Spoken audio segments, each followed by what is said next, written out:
બલુચિસ્તાનના કબીલાઓ સૌરાષ્ટ્રના રજવાડાઓમાં કેવી રીતે પહોંચ્યા? શા માટે જૂનાગઢના નવાબ તેમની સુરક્ષા માટે માત્ર મકરાણીઓ પર જ ભરોસો કરતા હતા?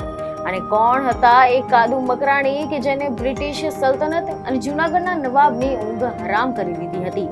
આજે આપણે જાણીશું બલુચ સંસ્કૃતિ, તેમના વિશિષ્ટ પહેરવેશ અને ખુમારી વિશેની રોચક વાર્તાઓ. નમસ્કાર દર્શક મિત્રો, @ગુજરાતમાં આપનું સ્વાગત છે.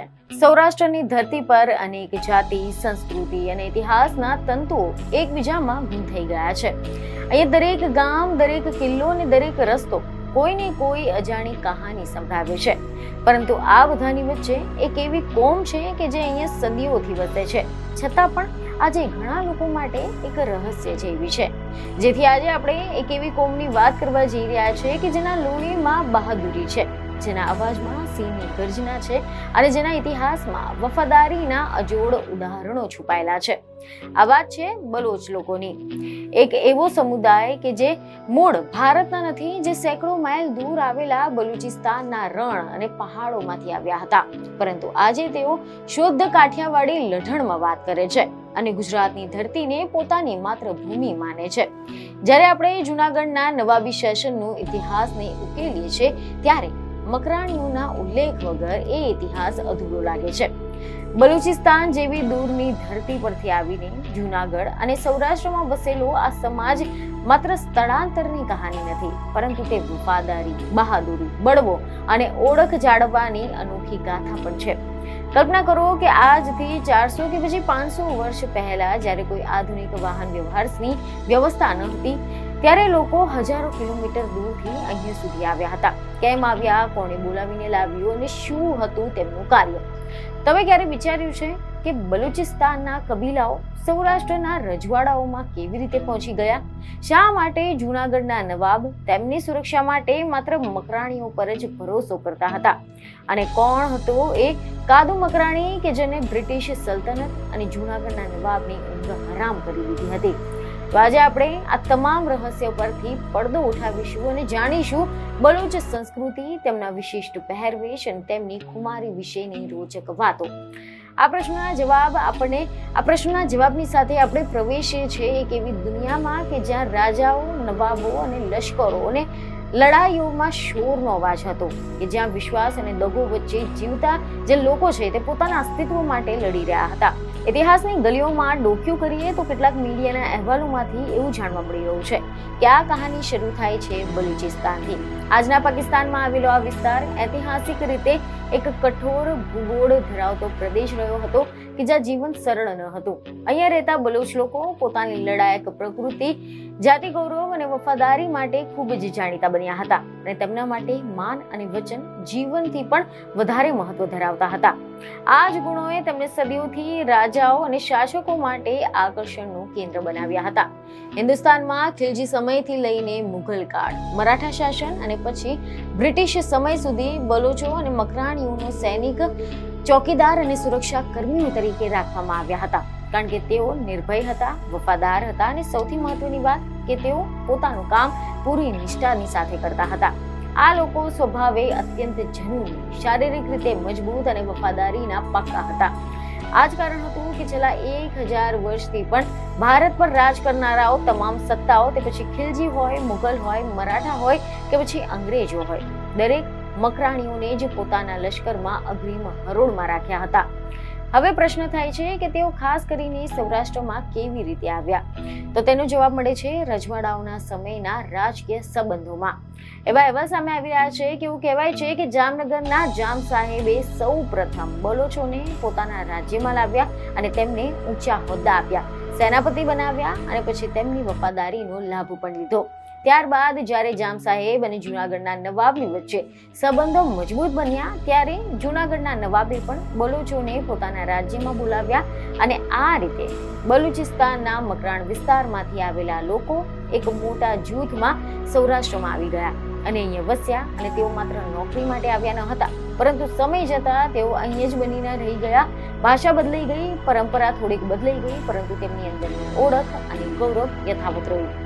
જૂનાગઢમાં તેઓને મુખ્યત્વે લશ્કર અને સુરક્ષા કાર્યમાં રાખવામાં આવ્યા હતા. તેઓ કિલ્લાઓની રક્ષા કરતા, રાજવી પરિવારોની સુરક્ષા સંભાળતા અને ઘણીવાર મુશ્કેલ પરિસ્થિતિઓમાં પણ આગળ વધી જતા. આ વફાદારીનું એક ખૂબ જ પ્રખ્યાત ઉદાહરણ છે મકરાણીઓએ આરબ લૂંટારાઓને પકડવાનો પ્રસંગ. જ્યારે માંગરોળમાં બંધ થયું અને આરબો લૂંટ ચલાવવા માટે આવ્યા હતા ત્યારે તેમને ભાગી છૂટ્યા હતા. એવા અહેવાલ સામે આવી રહ્યા છે કે જૂનાગઢના ઇતિહાસમાં સૌથી તેજસ્વી અને ક્રાંતિકારી પ્રકરણ એટલે ઇણાજનું ધીંગાણું. ઝવેરચંદ મેઘાણીએ સોઠી બહારવટિયા ભાગ 3 નામના પુસ્તકમાં પાના નંબર 51માં લખ્યું છે કે 1840-50ના ગાળામાં જ્યારે માંગરોળમાં આરબ સૈનિકોએ બળવો કર્યો ત્યારે નવાબને વફાદાર મકરાણીઓએ જીવના જોખમે તેમને પકડી પાડ્યા હતા. 2 મકરાણીઓએ તેમને પકડવાનો સંકલ્પ કર્યો હતો. તેમને લાંચ પણ આપવામાં આવી હતી. લૂંટના માલનો અડધો હિસ્સો આપવાનો પ્રસ્તાવ આપવામાં આવ્યો, પરંતુ તેમણે તેમનો અસ્વીકાર કર્યો હતો, કારણ કે તેમના માટે વફાદારી પૈસા કરતાં પણ મોટી હતી. અને અંતે તેઓએ લૂંટારુઓને પકડીને નવાબને સોંપ્યા હતા. આ બહાદુરીથી પ્રસન્ન થઈને નવાબે તેમને ઇણાજ ગામ ભેટમાં આપ્યું હતું. અને આ ગામ માત્ર જમીન ન હતી, પરંતુ તે તેમની વફાદારીનો પુરાવો પણ હતો. ત્યારબાદ મકરાણીઓએ પોતાના સગા સંબંધીઓને પણ અહીંયા બોલાવ્યા અને એક મજબૂત સમુદાય ઊભો કર્યો હતો. પરંતુ દરેક ઇતિહાસમાં ક્યાંક ને ક્યાંક એક વળાંક પણ આવે છે. એવી જ રીતે એવો રિપોર્ટ સામે આવી રહ્યા છે કે 1880ના દાયકામાં એક એવી ઘટના બની કે જેણે બલોચ સમાજની છબીને હંમેશ માટે બદલાવી નાખી. આ ઘટના હતી કાદુ મકરાણીનું બહારવટું. કાદુ મકરાણી એક બહાદુર, નિર્ભય અને પોતાની જાતિના ગૌરવ માટે જીવતો માણસ હતો. શરૂઆતમાં તેઓ સામાન્ય ચોકીદાર તરીકે કામ કરતા હતા, પરંતુ પરિસ્થિતિઓએ તેમને બળવાખોર બનાવી દીધા. ઇણાજ ગામમાં થયેલા સંઘર્ષ અને બ્રિટિશ તથા નવાબી તંત્રના દબાણના કારણે પરિસ્થિતિ તંગ બની ગઈ હતી અને મકરાણીઓને ગામ ખાલી કરવાની આજ્ઞા આપવામાં આવી, પરંતુ તેમને સ્વીકારી નહીં. અને આના પરિણામે સૈન્ય મોકલાયું, લડાઈ થઈ, ઘણા બધા મકરાણીઓ જીવ ગુમાવી બેઠા હતા. અને આ ઘટનાએ કાદુ મકરાણીના જીવનમાં વળાંક લાવ્યો. તેમણે નક્કી કર્યું કે હવે તેઓ સીધા જ સત્તાની સામે લડશે. તેઓ બહારવટે ચડ્યા, ગામ પર હુમલો કર્યો અને પછી આખા સૌરાષ્ટ્રમાં તેમની દહેશત ફેલાઈ ગઈ હતી. પરંતુ આ માત્ર ગુનાખોરી ન હતી. ઘણા લોકો તેમને એક પ્રકારના બળવાખોર તરીકે પણ જુએ છે, જે અન્યાયની સામે લડી રહ્યા હતા.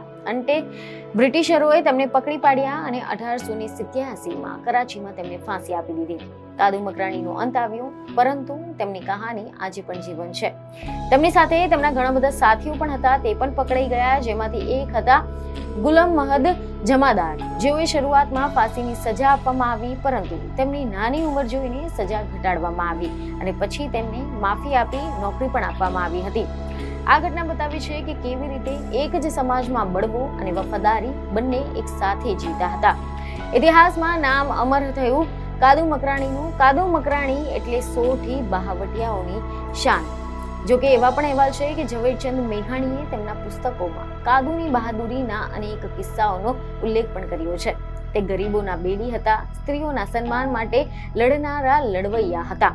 કાદુ મકરાણીની જે કથા છે, જે આજે પણ જૂનાગઢની બજારમાં અને ગીરના નેસડાઓમાં ગવાય છે, પરંતુ માત્ર યુદ્ધ અને બહાદુરી જ બલોચની ઓળખ નથી. તેમની સંસ્કૃતિ અને પહેરવેશ આજે પણ અકબંધ છે.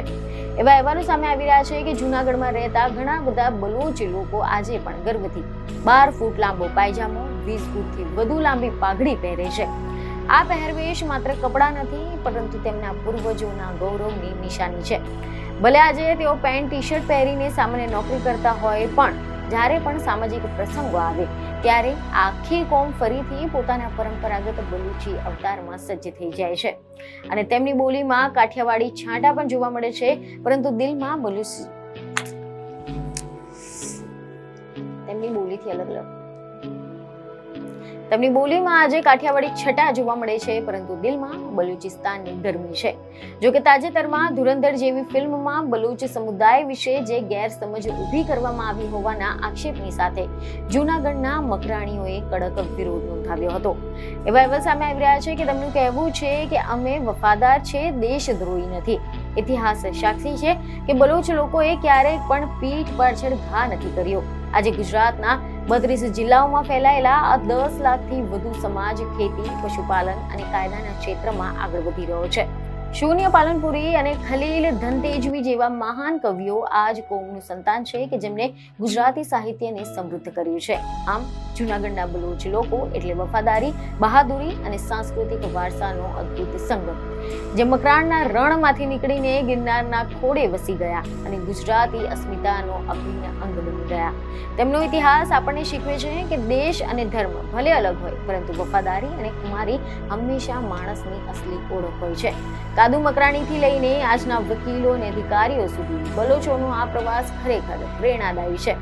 આ સમુદાયે ગુજરાતની ધરતીને લોહીથી સિંચી છે અને પોતાની પરંપરાને હૃદયથી જીવંત રાખી છે. જો તમે જૂનાગઢ જાઓ તો પછી આ ખુમારીવાળા ચહેરાઓને જરૂરથી જોજો, કારણ કે તેમની દરેક કરચલીઓમાં એક ઇતિહાસ છુપાયેલો છે.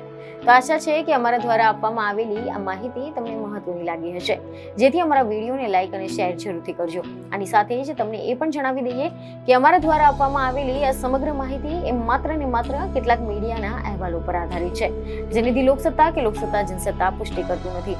બીજને ખબરો સાથે ફરી મળીશું. ધન્યવાદ.